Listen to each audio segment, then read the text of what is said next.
बच्चों, आज हम कक्षा 12वीं विषय व्यवसाय अध्ययन के अंतर्गत इकाई 1 प्रबंध की प्रकृति एवं महत्व के अंतर्गत समन्वय का अध्ययन करेंगे। तो आधुनिक समय में समन्वय क्या है? प्रबंध प्रक्रिया का सार है। किसी भी उपक्रम या संगठन की सफलता या नियमित संचालन के लिए यह आवश्यक है कि उसके जो समस्त विभागों में आवश्यक तालमेल बना रहे। तो वर्तमान समय में जहाँ प्रत्येक व्यक्ति अपनी अपनी राग अलापता है तथा विरोधी विचारधारा दिनों दिन क्या होते जा रही है? बढ़ते जा रही है। तो वहाँ समन्वय के बिना समग्र संगठन को जोड़ना व लक्ष्य प्राप्त करना टेढ़ी खीर की खीर होगी। तो समन्वय को बोलचाल की भाषा में आपसी तालमेल कहा जाता है। समन्वय की प्रकृति, तो समन्वय प्रबंध का एक ऐसा घटक है जिसके अभाव में अन्य जो समस्त घटक उचित ढंग से कार्य नहीं कर पाएंगे तथा कभी ऐसा भी हो सकेगा कि वे घटक जो आपस में टकरा जाए, इससे उपक्रम को भी अनावश्यक हानि होगी। तो समन्वय की प्रकृति अन्य घटकों से भी पृथक है, अर्थात अलग है।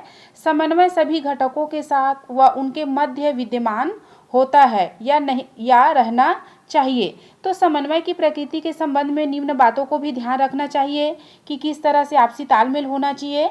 तो पहला है, समन्वय संस्था के शीर्ष प्रबंध का उत्तरदायित्व है।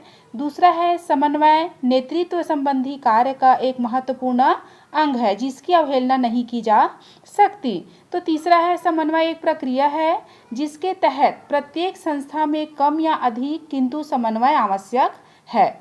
चौथा है, प्रबंधकों को समन्वय बनाए रखने के लिए सतत प्रयत्नशील अपने से प्रयत्नशील रखना चाहिए। पांचवा है, समन्वय क्या है? सामूहिक प्रयास है, व्यक्तिगत नहीं।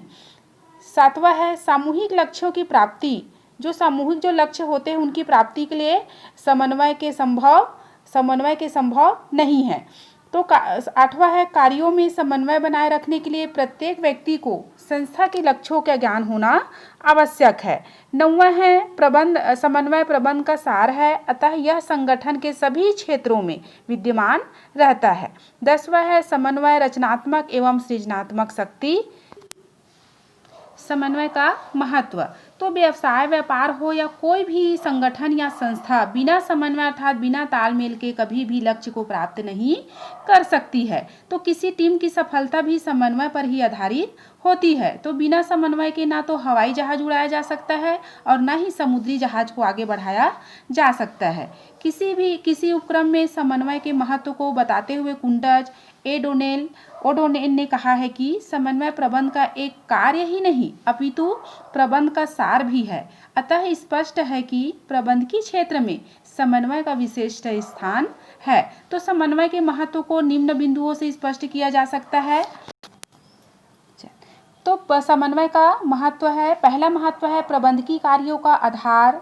दूसरा है उपलब्ध साधनों का सदुपयोग। तीसरा है मानवीय संबंधों की स्थापना। चौथा है एकता को बल।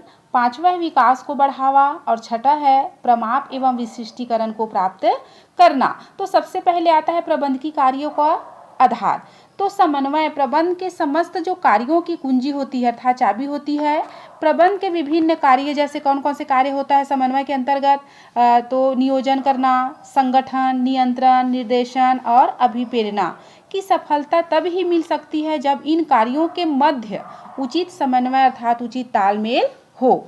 दूसरा है उपलब्ध साधनों का सदुपयोग। तो उपलब्ध जो साधन है उसका हम कैसे सदुपयोग करेंगे? तो किसी भी संस्था या उपक्रम में विकास के साधन सीमित होते हैं, अतः इनका अधिकतम उपयोग हो इसके लिए उत्पादन के जो विभिन्न साधनों के मध्य आपसी मतलब समन्वय तालमेल होना आवश्यक है। तीसरा है मानवीय संबंधों की स्थापना। तो किसी भी उपक्रम की सफलता के लिए मधुर मानवीय संबंधों का होना आवश्यक है। मधुर संबंधों के बिना प्रत्येक व्यक्ति अपनी अपनी राग अलापेगा अर्थात अपनी अपनी इच्छा से कार्य करेगा, जबकि समन्वय के रहने से आपसी संबंधों में मधुरता आती है। चौथा है एकता को बल।